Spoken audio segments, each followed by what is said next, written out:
Welcome to the Hall Mills murder case, one of the most shocking and mysterious murder cases in American history. This unsolved case has captivated people for over a century, leaving them with more questions than answers.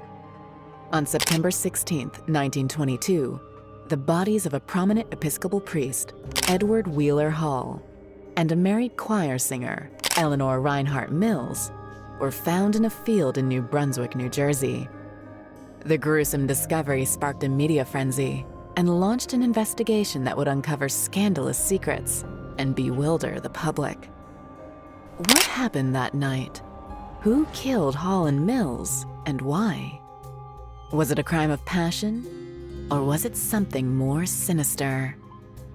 As we delve into the twists and turns of this perplexing case, you'll find yourself on the edge of your seat, wondering what could possibly come next. With new information and theories emerging to this day, the Hall Mills murder case is one that will leave you with a chilling sense of unease long after the video ends. So buckle up and get ready for a deep dive into one of the most infamous unsolved murders in American history. Eleanor Reinhardt Mills was born on March 6, 1888, in New Brunswick, New Jersey, to parents Robert and Mary Reinhardt. Her parents were hardworking and valued education, values with which they instilled in their daughter from an early age. Robert Reinhardt was a successful businessman who owned a local hardware store. He was known for his honesty and fairness in his dealings with customers and was highly respected in the community.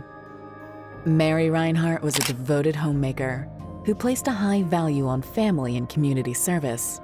She was active in various charitable organizations and encouraged her children to volunteer their time and give back to their community. Eleanor was the oldest of the Reinhardt children and had two younger brothers. The family lived in a comfortable home in New Brunswick, and Eleanor's upbringing was marked by a strong sense of family and community values. Her parents encouraged her to pursue her interests and provided her with ample opportunities to do so, including music and language lessons.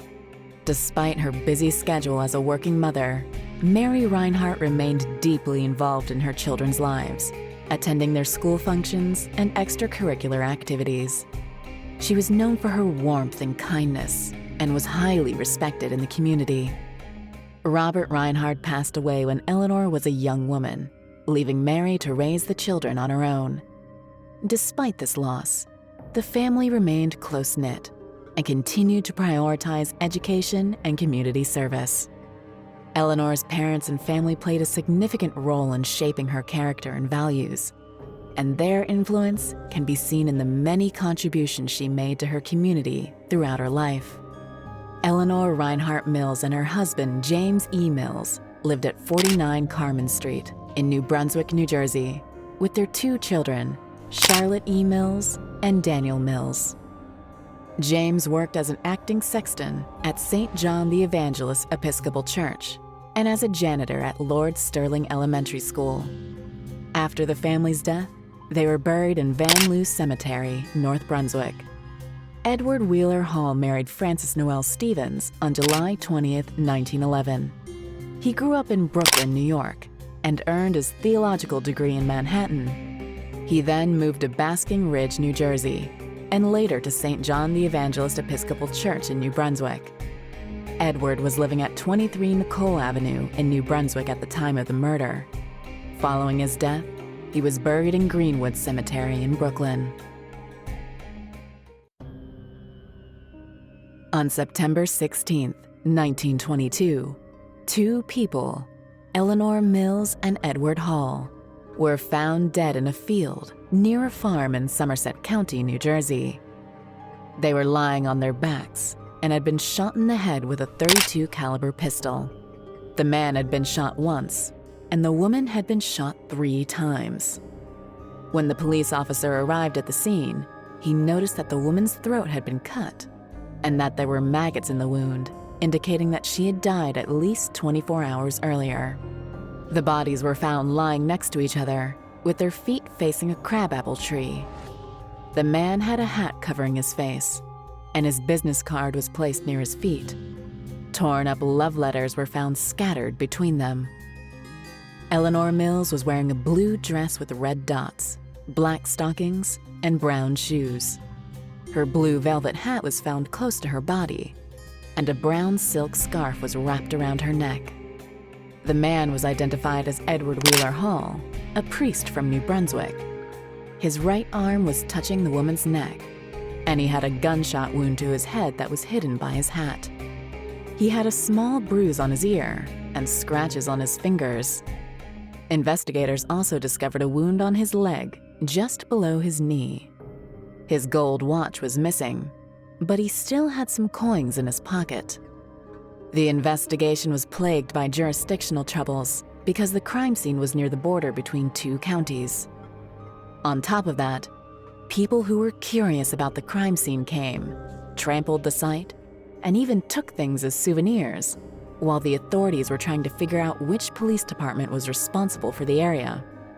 This havoc caused a lot of damage to the physical evidence and hampered the investigation from the onset. The murder of Edward Hall had several possible suspects, including Frances Noel Stevens, Hall's wife, her two brothers, Henry and Willie Stevens, and a cousin named Harry Carpenter. But the first investigation in 1922 didn't lead to any charges. Despite the lack of evidence, rumors and speculation about the case continued in the media, especially in the New York Daily Mirror. Comments made by someone connected to Mrs. Hall's housekeeper added more fuel to the fire. As a result, Governor A. Harry Moore ordered a new investigation and a trial in 1926. During the trial, Harry Carpenter, one of the suspects, was granted a separate trial from the others. But in the end, he was never tried. And the case of Edward Hall's murder remains a mystery that has never been solved. The suspects. Frances Noel Stevens Hall was born on January 13, 1874, to Frances Kirby Stevens and Mary Noel Carpenter. She married Edward Hall on July 20, 1911, and they were buried together on December 21, 1942, at Greenwood Cemetery in Brooklyn. The prosecutors believe that Frances planned her husband's murder because he was unfaithful. After she died, her former house was bought by Rutgers University and used as a residence for the dean of Douglas Residential College. Frances was related to several wealthy families in New Brunswick, including the Carpenters, the Nielsens, and possibly the Johnsons of Johnson & Johnson. Henry Hugill Stevens was born on November 10, 1869, and married Ethel Griffin on June 27, 1901.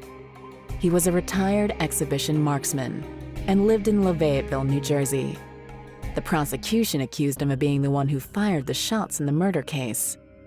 However, Henry testified that he was fishing miles away from the murder on the night of the incident, and 3 witnesses confirmed his statement. He died of a heart attack on December 3, 1939, in Levayetteville, New Jersey. William Willie Carpenter Stevens was born on March 13, 1872.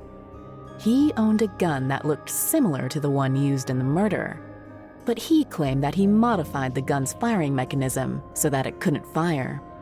The prosecution alleged that he provided the gun, and they found his fingerprints on a calling card left at the scene of the crime. During the trial, Willie gave testimony that was both compelling and somewhat sympathetic. Even though he was an unreliable and unemployed person who spent a lot of time at the local firehouse. Willie had some unusual traits consistent with high-functioning autism, although it was not diagnosed at that time. Willie died on December 30th, 1942. Jane Gibson and her son William lived in a barn near DeRussy Lane, where she raised pigs. The press gave her the nickname Pig Woman. During the investigation of the murder, Gibson reported that she heard her dog barking loudly around 9 p.m. on the night of the incident. When she went outside to investigate, she saw a man standing in her cornfield. She rode her mule towards Easton Avenue and saw 4 figures near a crabapple tree. Gunshots were fired, and one of the figures fell to the ground. She heard a woman's voice screaming, "Don't!" 3 times. Gibson turned her mule and heard more gunshots.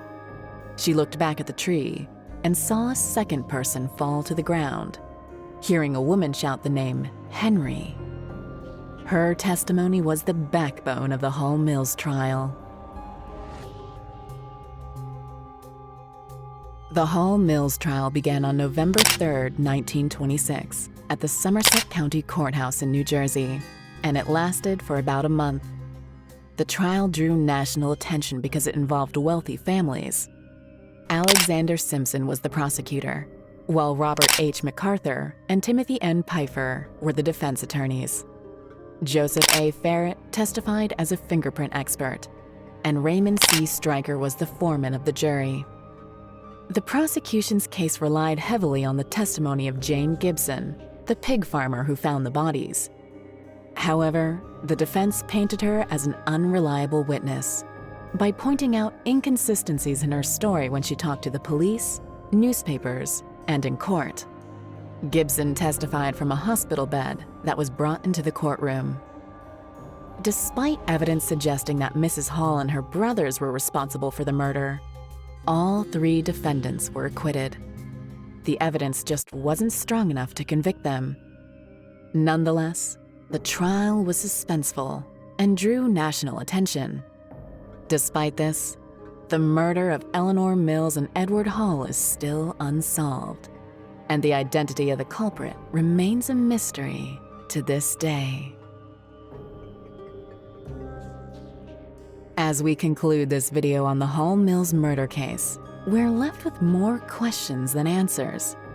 Who killed Eleanor Mills and Edward Hall, and why?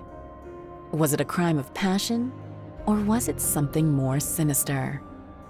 The evidence was severely compromised, and failed investigations have left us with no clear answers. The killer, or killers, remain free, and justice has not been served. The Hall Mills murder case continues to fascinate and intrigue us, leaving us with a chilling sense of unease. Who knows what secrets still lie buried in the fields of Somerset County, New Jersey? Thank you for watching, and don't forget to subscribe to our channel for more dark and mysterious stories.